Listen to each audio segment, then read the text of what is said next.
वर्ष 2022 की स्थिति के अनुसार देश में अगर देखा जाए तो टाइगर की संख्या 3167 हुई है। साल 2018 की रिपोर्ट के मुताबिक देश भर में टाइगर की संख्या 2967 थी।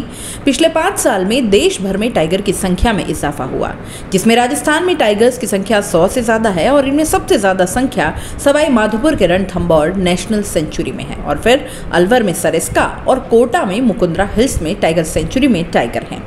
उदयपुर के सज्जनगढ़ बायोलॉजिकल पार्क में रणथंभौर के सबसे खूंखार टाइगर T104 आया और उसी के साथ ये उम्मीद बंधी कि अब पर्यटन फिर से बढ़ेगा। बायोलॉजिकल पार्क में एक नई जान जैसे किसी ने फूंक दी हो, लेकिन इस खुशी को लगता है वन विभाग की ही नजर लग गई। एक दिन बाद ही टाइगर 104 ने दुनिया को अलविदा कह दिया, क्योंकि अंत तक वन विभाग को ये हवा ही नहीं लगी कि टाइगर के फेफड़ों में संक्रमण था और इसी वजह से समय पर उपचार नहीं मिल पाया और आगे जो हुआ वो आप सबके सामने है। पूरे मामले में टाइगर की मौत का कारण वन विभाग की घोर लापरवाही माना जा रहा है। कितनी हैरानी वाली बात है कि टाइगर की मौत से पहले वन विभाग को कोई खैर खबर नहीं थी कि टाइगर को फेफड़ों में संक्रमण है।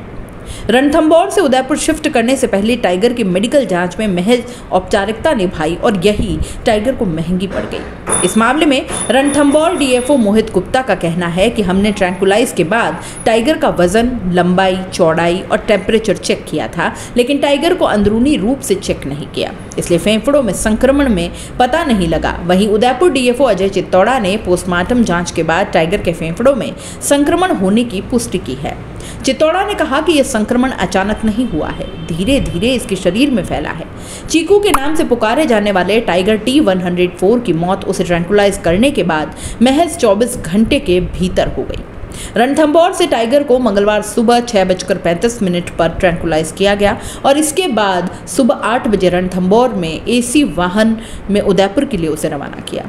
मंगलवार की शाम करीब 7:40 पर टाइगर को उदयपुर के बायोलॉजिकल पार्क में छोड़ दिया गया। उसने पानी पिया और एक पॉन्ड में जाकर पानी में बैठ गया। रात करीब 12 बजे उसकी मौत हो गई। वन विभाग के कर्मचारी ने सुबह 6 बजे जब उसे देखा तो टाइगर कोई हलचल नहीं कर रहा था। उसने रेंजर को बुलाया, फिर भी टाइगर के हलचल नहीं होने पर वन विभाग के अफसर सुबह ही बायोलॉजिकल पार्क पहुंच गए।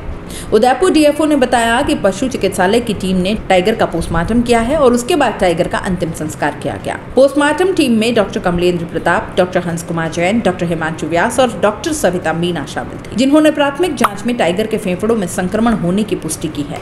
जांच के लिए सैंपल और बरेली और हैदराबाद लैब में भेजे गए हैं, जहां से रिपोर्ट आने पर इसकी सही तरीके से मौत के स्पष्ट कारणों का पता लग पाएगा।